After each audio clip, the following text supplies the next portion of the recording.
देख रहे हैं अब तक news channel. Unique academy computer and coaching classes, जहां नर्सरी और जूनियर सीनियर केजी क्लासेस से लेकर 11वीं और 12वीं जमातों के लिए कोचिंग क्लासेस जारी हैं। यूनिक एकेडमी में ऑडियो और वीडियो स्क्रीन का इंतजाम भी किया गया है। 5वीं, 6ठी, 7वीं और 8वीं जमात की स्पेशल क्लासेस भी जारी हैं। उर्दू, इंग्लिश, मराठी और मैथ्स की बेसिक क्लासेस भी जारी हैं। लड़कियों के लिए बिल्कुल सेपरेट क्लासरूम। यूनिक एकेडमी में अपने बच्चों का एडमिशन करवाएं। हमारा पता याद रखिए, शहीद अब्दुल हमीद कुसुम्बा रोड, निहाल नगर पुलिस स्टेशन के सामने, मालेगांव। शेख रशीद खानवादे को 25 से 30 साल दिए थे और निहाल अहमद खानवादे को 35 साल दिए, लेकिन शहर की बदहाली और महरूमी इस बात की दलील है।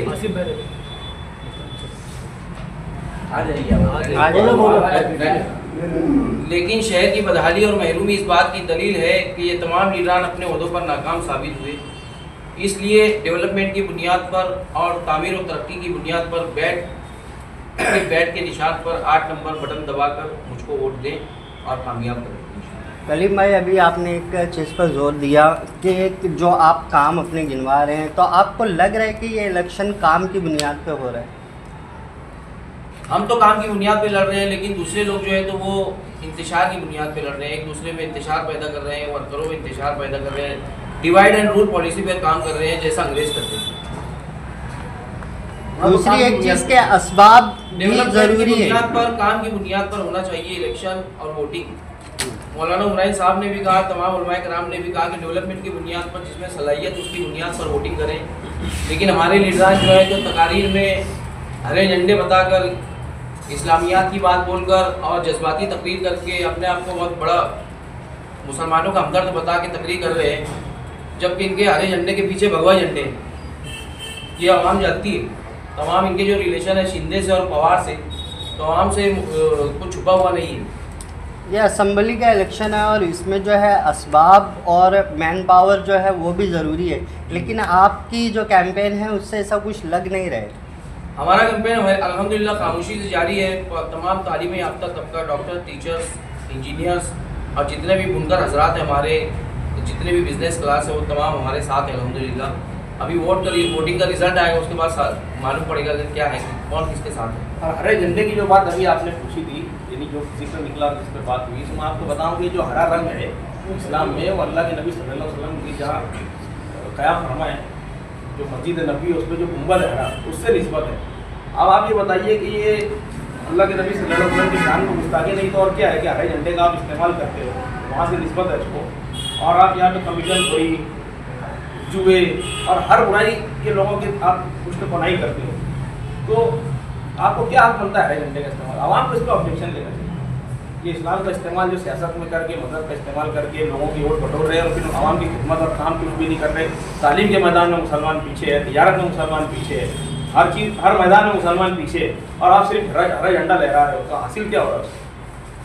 आपकी नीयतें कैसी है? भले आप अपनी नीयतों को टटोलो और अल्लाह का डर रखो। देखो, कमाने के लिए तिजारत काफ़ी है, अल्लाह ताला का कभी आप अच्छी नीयत से काम करोगे, खुलूस दिल से काम करोगे, बैतुल माल को बैतुल माल के वही मुकामात पर खर्च करोगे, तो अल्लाह ताला को आपकी ज़ाती तिजारतों में बरकत देगा, कमाई देगा। तो आप लेकिन तिजारत सीखे ही नहीं, न सीखने दे रहे लोगों को, बस आप बैतुल माल को लूट को ही तिजारत समझे। वो हमारे अभी आप मुफ्ती साहब का जिक्र आज नहीं करूँगा कि मुफ्ती साहब जो है वो बीमार भी हैं। हम लोग अपने कैंपेन में 2-3 दिन थोड़ा खामोश प्रेस कॉन्फ्रेंस 2-4 दिन पहले लेने वाले थे, उनकी तबीयत ठीक लेना मुनासिब नहीं लगा। उनसे हमारे साथी मरासिम है, 1998 में उनके साथी में हज भी किया हूँ, 2005 में मेरा निकाह भी उन्होंने पढ़ाया, और 2007 में जब तीसरा मार्च बना तो उसके फाउंडर मेम्बर्स में से मैं था, उनके बहुत करीबी। अभी जो लोग चिपके हैं तो इक़्तिदार मिलने के बाद चिपके उन्हें, हम सिर्फ अच्छे मकासद इस्लाह सियासत थे, अल्लाह रसूल के नाम पर जब उन्होंने ऐलान किया था तो जब उनके साथ हम करीब आए। आज उनके मुतालिक बात करना मुनासिब नहीं है, लेकिन जो आप ये देखिए कि मुफ्ती इस्माइल साहब, जिनका 3 रोज़ पहले दिल का दौरा पड़ा उनको, या ऑपरेशन हुआ, उन्हें आज आराम की सख्त ज़रूरत है, वो अलील है, लेकिन उनकी पार्टी के कुछ मुबाद परास्त हज़रात, जिनकी निगाहें जो आने वाले कॉर्पोरेशन इलेक्शन पर टिकी हुई है, बताइए कौन मेयर बनना चाह रहा है, किसको इक़्तिदार चाहिए, और उन्होंने माजी में क्या काम किए।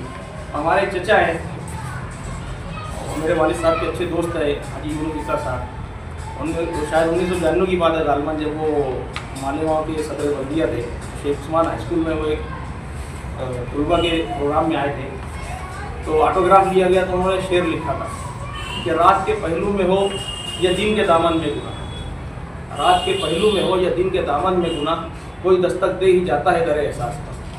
मुझको बड़ी हैरत होती है कि वो माशाल्लाह दीनदार हैं और शहर को उनसे बहुत सारी उम्मीदें वाबस्ता है, लेकिन उन्होंने भी शहर को कुछ खास दे नहीं सके। आज उनके बच्चे दोनों खानवादों के अंदर किस बुनियाद के ऊपर लड़ाइयाँ चल रही है, कौन ज़्यादा कमाएगा, कमाई की बुनियाद पर, बैतुल माल की लूट के ऊपर लड़ाइयाँ चल रही है। ये शहर के लिए अच्छी बात नहीं है, ये नुकसानदेह।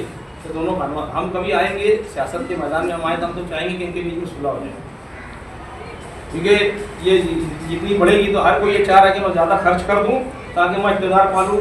अब दोनों के लिए बका का और उन्होंने आना का मसला सब बना के रखा हुआ है बड़ा। ये लड़ाई शहर के लिए नुकसानदेह होगी, ज़्यादा लूट मार के चक्कर में पड़े हुए, तो ये चीज़ अच्छी नहीं है, शहर के लिए ट्रेंड अच्छा नहीं है।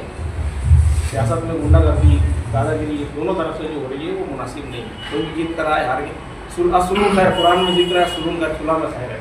हम चाहेंगे कि इनके बीच में सुलह हो जाए।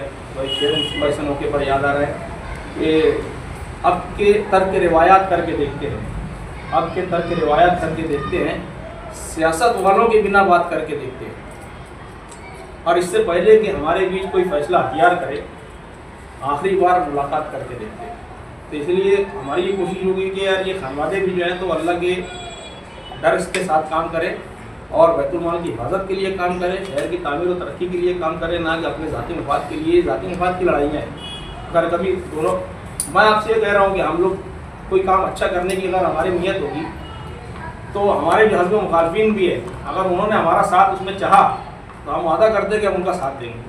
और अगर हमको शहर के और आवाम की भलाई के लिए कोई काम करना है और अगर हमको उनकी ज़रूरत होगी तो हम उनसे जाके मदद भी मांगेंगे। ये इख्तिलाफ सियासी अपनी जगह पर रहना चाहिए, लेकिन शहर के मुफाद को तरजीह देना चाहिए। ये मेरा ख़ासतौर पर तमाम सियासी जमातों से कहना है कि वो अपने ज़ाती जो मुकासमात है, इख्तिलाफात है, तो उनको बालाए तर रख कर शहर के आवाम के मुफाद को तरजीह दे और उस पर काम करें, उस पर फोकस दें। बयान की हमारे एक दूसरे भाई हैं आसिफ शेख रशीद साहब, तो आप देखेंगे कि ये सियासी खानवादे से नियाल साहब के मुकाबले में शेख रशीद साहब को शहर ने एंटी इनकम्बेंसी फैक्टर में जिता कर दिया। तो इन्होंने ऐसे ही माहौल में परवरिश पाई, तो उन्होंने वही सब कुछ सीखा है जो शेख रशीद साहब के दौर में काम हुए, उसी से उन्होंने सीखा है। उनका विज़न और उनका जो काम काज का तरीका है, आप देखिए उनके आसपास में चंद एक को लेकर के जानी बेग साहब है और कुछ चंद एक जो है उनको छोड़ करके ज़्यादा तालीम याफ्ता अफराद आपको नहीं दिए। इसीलिए वो कोई प्लानिंग करते हैं तो वो सक्सेसफुल नहीं हो पा रही। जैसे अभी ब्रिज को देख लीजिए आप, जो ब्रिज बनाए उन्होंने, तो Guinness book of world record में नाम आएगा शायद कि सबसे छोटा ब्रिज सबसे लंबी मुद्दत में जो बन रहा है और जिससे शहरियार को सबसे ज़्यादा तकलीफ हुई वो ब्रिज है सुरकंडी ब्रिज। उसकी ज़रूरत ही नहीं थी। अगर आप गौर करेंगे तो वो शहर में उससे बेहतर हल हो सकता था, उससे कम खर्चे में हल हो सकता था, लेकिन ये अपनी कमाई को तरजीह देते हैं और कोई वैसे प्रोजेक्ट लाते हैं जिससे ना आवाम से मशवरा ना कुछ।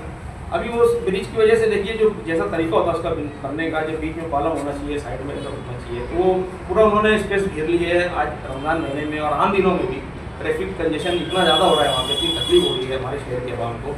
और आप देखो नयापुरे में एक फल बेचते थे हमारे बुजुर्ग एक हजरत थे, उनका वहाँ एक्सीडेंट हो गया सब, कई लोग तकलीफ में उसके। वो उर्दू घर उन्होंने तामीर किया, कहाँ किया किसको भी 90% लोगों को मालूम भी नहीं, वो इस्तेमाल में भी नहीं है।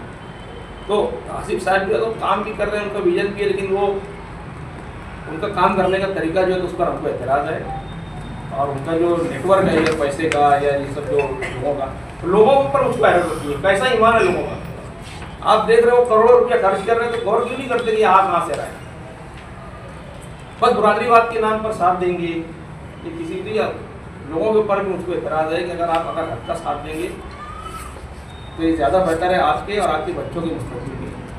आगरा रोड का ब्रिज का काम जो है तो हमने ही वापस से स्टार्ट करवाया, वो काम बंद हो चुका था। Human rights commission of India वहाँ पर कंप्लेंट की हमने, वहाँ पर केस दर्ज किया। उसके बाद 2021-22 में काम दोबारा चालू हुआ। उस काम को कंप्लीट अभी कर रहे हैं, वरना ये और 10 साल तक नहीं बनता था। ठीक है, अभी मैं